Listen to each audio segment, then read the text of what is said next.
Hi everybody and welcome to Cut the Kibble. It's another rainy day, so it's a great day to do something in the kitchen. So today I'm going to start a series. It's going to be titled something like Cut the Kibble Shortcuts.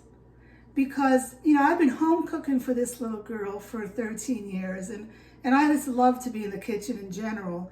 And a lot of you don't want to home cook because you think you're going to be stuck in the kitchen all the time. And that's not true.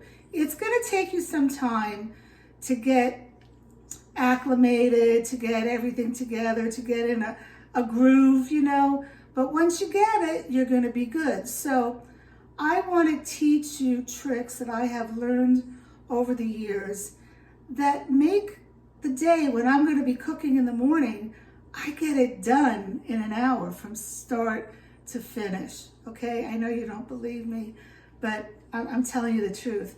So today, I'm going to give you my cooking tips of not only how to cook butternut squash, but what do you do after you cook it to make it easy when you're going on that Monday morning and going to cook? Look, butternut squash is fantastic.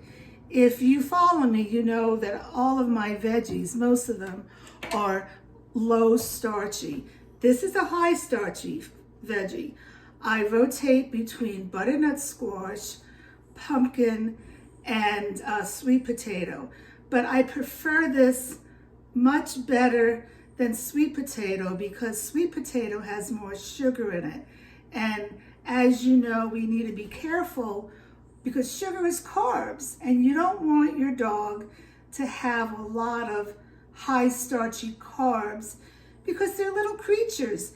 And that's what's wrong with kibble. Kibble has so many carbs in it, so many omega-6s, and that causes disease in dogs.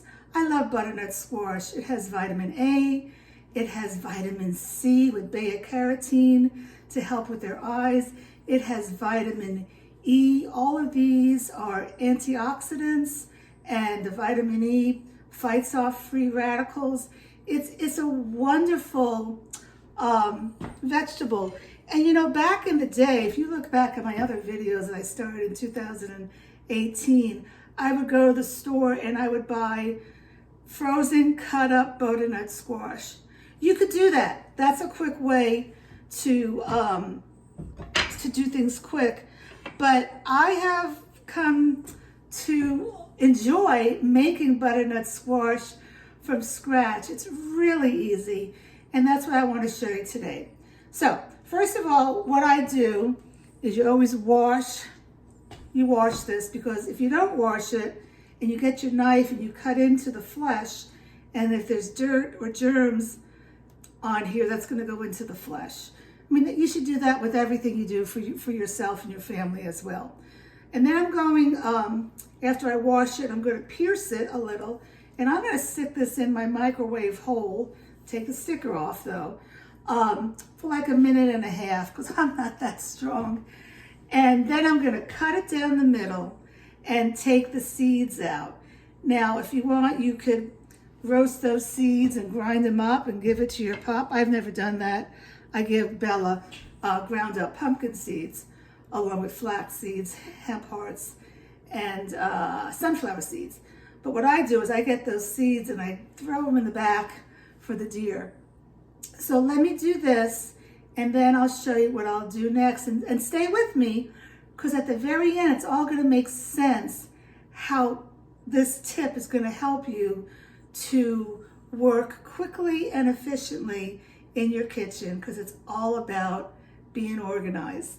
Okay, so stay with me. Okay, so the squash just came out of the microwave, and now I'm going to cut the ends off. Okay. All right. And this is a very long squash, but I'm going to get right here in the middle. Can you see? And I don't have the sharper's knives. I know my son says I need to get sharp knives.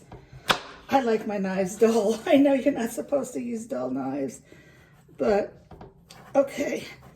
And this is a little hard, even though I microwaved it 1 minute and 30 seconds. But it does help tremendously, especially when you're weak like I am. And I didn't get a good cut with this one. All right, whatever. You know, you do the best you can. So now you have two sides. So all I'm going to do is scoop out these seeds. And I have a compost pile, but my husband told me don't put the seeds in the compost pile because they don't compost. They don't break down. So I give them to the deer. I'm just going to do this one as well. And I have 2 more that I'm going to do, but I won't put it all here on camera. So I got into doing this this way because my son, he is histamine intolerant. That's a different video, but butternut squash is a low histamine food. So it's good for you. Basically, if you have like a food allergy, and he was getting itchy and having headaches. So this is a safe food for him to use. So we were just buying it like crazy. All right, so I got these 2 halves, and all I'm going to do here is I have a really nice big sheet pan. This is huge. Look how big this is. And I don't know if you can see. I get my parchment paper, so I don't have to clean the sheet pan. I like parchment paper. And I'm just going to place this on here, all right? And I'm going to do the other ones, and I'll show you the next step in a bit. Okay, so what I do now is I get some, this is avocado oil. You can use what you want. You can do EVOO, and just don't use seed oils. And I'm just going to spray this and turn it upside down. And now I'm just going to stick this in the oven for like 45 minutes. Hold on 1 second. Let me pick her up. Okay. Oh my goodness.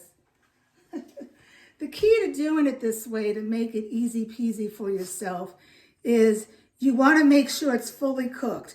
You want it to be like fork tender. You want it to go in really nice and easy so the skin can come off easy, because you don't want to give the dogs the skin. So I'm going to put it in the oven at 400 degrees, and in 45 minutes come back and see if it's done. And hold on, because let me show you what you're going to do after that, because this, again, is a quick tip for helping you in the kitchen. So this cooked for like 1 hour and 10 minutes at 400 degrees. I turned this one over just to check it, but you want to be able to stick the fork in. It could probably cook some more, but you want it to be blistering a little. Do you see how this is blistering? That means that the skin is separating from the flesh. So I'm going to let this sit for a while, and I'll show you what I do to make this very quick for when I want to cook for Bella. Okay, so here I have a boatload, it's so heavy, of the butternut squash. So this is what I'm going to do. First of all, you need to figure out, what percentage of protein you're going to have in your recipe. And that, that's up to you. You can go between 50 and 70%. I vary, you don't need to be exact, all right? But for this particular thing that I'm doing, I'm going to say that my protein is going to be 70%. So, and I'm doing it for a recipe for 2 pounds, because I normally always do 2 pounds. So 2 pounds is 32 ounces, all right? And I want to know how much, what's the percentage, the weight of 25% of 32 ounces. And it's 8 ounces, all right? So I'm going to put 8 ounces of vegetables into my recipe. And of those 8 ounces, I want to break it up between high starchy and low starchy. So the high starchy, I've decided I want it to be 2.5 ounces. So for a total of 8 ounces of veggies, it's going to be 5.5 ounces of low starchy and 2.5 ounces of high starchy, all right? And you could switch it around. If you want your protein to be 60%, you figure it out. So what I'm going to do now, I'm going to have to put Miss Bella down, and I'm going to weigh out on my scale 2.5 ounces and plop it all on here. So hold on. Okay, I'm all done. I got 17 servings out of that. Let me show you real quick. Can you see that? 17. So what I'm going to do, I'm going to put this in my freezer and get it all hard. And when they're hard, I can dump them into freezer bags. They won't stick together then. And I'm going to label it. I've already done my label now so I don't forget. And what does it say? It says Butternut Squash, 2.5 ounces for 70% or 2 pounds of protein. And then on the bottom I have that I need to get 5.5 ounces of low starchy veggies. So when it's time, let's say tomorrow I wanted to make a meal and I have 2 pounds of salmon, I'll just say, okay, 2 pounds of salmon, I need to get one of these patties and the rest I need to get of the other vegetables. So it's already done. So that's my quick kitchen tip. If you want to make things from scratch, but prepare things in advance, I'm telling you, when I cook 2 pounds of anything, it takes no more than an hour from start to finish, and that's including cleanup. All right, take care.